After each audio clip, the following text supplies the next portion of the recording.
Salam sejahtera. Hari ini saya akan bentangkan dengan kertas kajian yang bertajuk Keberkesanan Kaedah Lawatan Sambil Belajar dalam Meningkatkan Minat dan Kefahaman Pelajar terhadap Kursus Undang-Undang Perniagaan.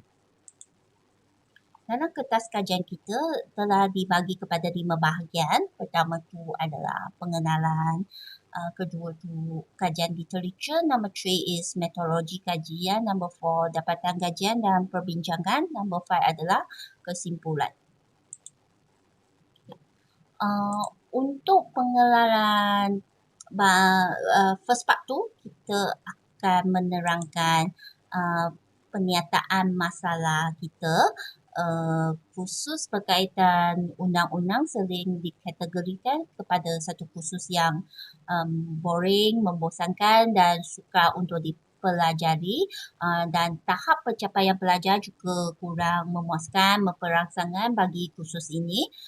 Persoalan kajian ni, adakah kaedah lawatan sambil belajar dapat meningkatkan minat para pelajar terhadap khusus undang-undang perniagaan, khususnya berkaitan topik sistem berundangan di Malaysia, dan adakah kaedah lawatan sambil belajar dapat meningkatkan kefahaman para pelajar terhadap khusus undang-undang perniagaan, khususnya berkaitan topik sistem perundangan di Malaysia.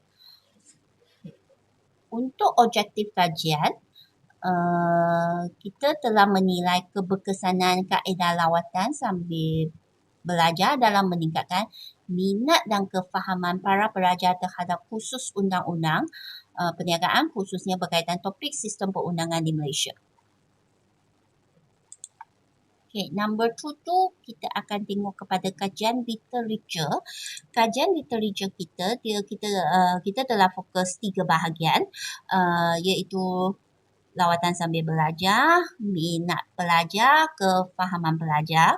Lawatan sambil belajar berdasarkan Muhammad Jodi dan Gasrini 2009, kaedah lawatan dalam strategi pengajaran dan pembelajaran mempunyai nilai jangka pendek dan jangka panjang untuk kebaikan pelajar kerana pelajar mempunyai peluang untuk terlibat secara langsung dalam sesi pembelajaran dengan lebih aktif dan produktif. Untuk minat pelajar, belajar di luar daripada norma kelas seharian mampu memberikan pengalaman yang unik kepada para pelajar, based on Barry Sherman 2006. Selain itu, ianya juga menawarkan berbagai faedah kepada mereka, terutamanya mampu mewujudkan sifat ingin tahu yang tinggi di kalangan pelajar. Last sekali adalah kefahaman. Pascarini dan Terralzini telah memperakui bahawa pelibatan pelajar dalam sesuatu aktiviti dapat meningkatkan ilmu pengetahuan dan pengalaman pelajar. Seterusnya, pelajar akan menguasai aktiviti tersebut. Pelajar yang mempunyai tahap pelibatan yang tinggi dalam aktiviti yang berkaitan pembelajaran dapat meningkatkan kemahiran kognitif, komunikasi, interpersonal dan keyakinan diri. Seterusnya, saya akan saya akan bentangkan tentang metodologi kajian. Untuk metodologi kajian, kita reka bentuk kajian kita. Kita telah guna soal sendiri, iaitu kaedah kuantitatif. Kaedah kuantitatif kita telah pilih soal sendiri. Untuk kualitatif tu kita telah cipta senarai sema dan juga temu babak struktur. Responden dalam kajian ini adalah 9 orang pelajar semester 2 program sijil peroperasian perniagaan yang mengambil khusus undang-undang perniagaan. So dalam lepas tu data analisis kita dia adalah descriptive analysis. Kita guna peratus dan mean. Okay. Untuk peratus untuk mengukur SCORMIN tu, kita guna skala pengkaji dan tahap interpretasinya. Contoh kata, let's say dia skala pengkaji dia kurang daripada 2, dia dikategorikan sebagai tahap rendah. 2 hingga 3 tu dia dikategorikan sebagai tahap sederhana dan lebih daripada 3.00 dia dikategorikan sebagai tahap tinggi. Okay, seterusnya kita akan bentangkan dapatan kajian dan perbincangan dengan kelas kajian kita. Okay, apakah dapatan kajian kita? Kita telah mengukur minat pelajar dengan menggunakan senarai semak. Kita telah senaraikan 5 perkara dan memperhatikan reaksi dan respon pelajar. Number 1 adalah pelajar telah menunjukkan rasa gembira. That means dia telah rasa gembira sepanjang rawatan akademik. Kedua tu, adakah pelajar tu dia menunjuk perasaan boring atau tidak sepanjang lawatan akademik. Kalau tengok kepada pelajar yang perkara pertama tu, 100% pelajar dia telah menunjukkan rasa gembira sepanjang lawatan akademik. Yang pelajar untuk perkara 2 tu juga 100% pelajar dia tidak menunjukkan perasaan bosan. Number 3 is pelajar menunjukkan semangat yang tinggi dalam sepanjang lawatan. Kalau tengok result dia adalah 100% juga. Sama dengan number 4 tu, pelajar memberikan perhatian terhadap apa yang disampaikan oleh penceramah. 100% pelajar memberikan perhatian yang tinggi terhadap apa yang disampaikan oleh penceramah. Number 5 tu, pelajar aktif tak untuk mengutarakan soalan sepanjang sesi soal jawab. Untuk yang hanya 2 orang pelajar kurang aktif untuk tanya soalan. That's why result dia jadi 77.78%. Pelajar yang menunjukkan perasaan teruja untuk menjawab soalan yang dikemukakan penceramah juga adalah 77.78%.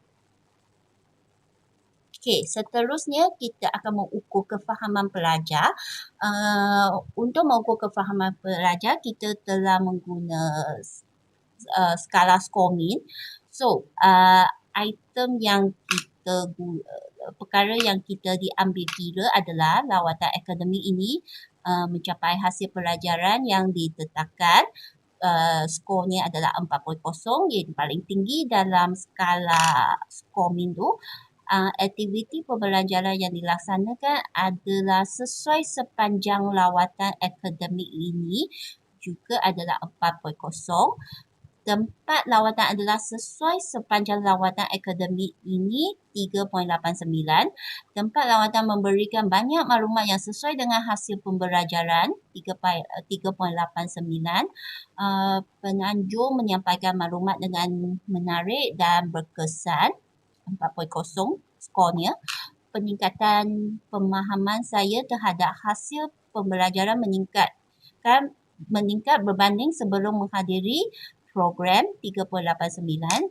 Saya berkeyakinan melaksanakan tugasan berkaitan atau beraplikasikan apa yang dipelajari melalui lawatan akademik ini berbanding sebelum menghadiri lawatan akademik ini adalah 4.0 SCORMIN-nya.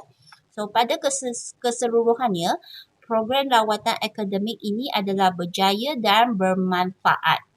SCORMIN-nya adalah 3.89. Okay. Seterusnya, kesimpulan untuk hasil dapatan kajian ini kita telah mendapati pelajar dia menunjukkan peningkatan minat dan kefahaman yang ketara terhadap sistem perundangan di Malaysia. So, dapatan kajian disokong dengan malu balas daripada responden melalui temu bual berstruktur. Responden pertama dia berasa seronok dan dapat mencari idea baru. Responden ketujuh dia rasa lawatan ni sangat bagus dan dijalankan dalam masa yang tepat. Okay. Secara kesimpulan, penyelidikan beranggap bahawa kajian ini telah berjaya memenuhi objektif kajian yang telah ditetapkan disebabkan hasil dapatan skor dan peratus yang tinggi. So, dia telah menunjuk dia telah menunjuk result yang tinggi lah, ketara. Result tu kita boleh nampak secara obvious. That's why kita telah menganggap bahawa kajian tu telah berjaya memenuhi objektif. Dan penyelidik berharap kita juga kita harap kajian ni dia dapat membantu semua pihak termasuk pihak kolej, pensyarah dan para pelajar dalam memahami situasi dan persekitaran yang membolehkan pelajar faham dan menguasai ilmu berkaitan undang-undang perniagaan di Malaysia. Selain itu, hasil kajian ini dapat membantu semua pihak termasuk pihak pengurusan, para pensyarah dan para pelajar menambah baik kaedah pengajaran dan pembelajaran yang membolehkan pelajar dapat lebih meminati dan menguasai ilmu berkaitan undang-undang perniagaan di Malaysia. Sekian, terima kasih.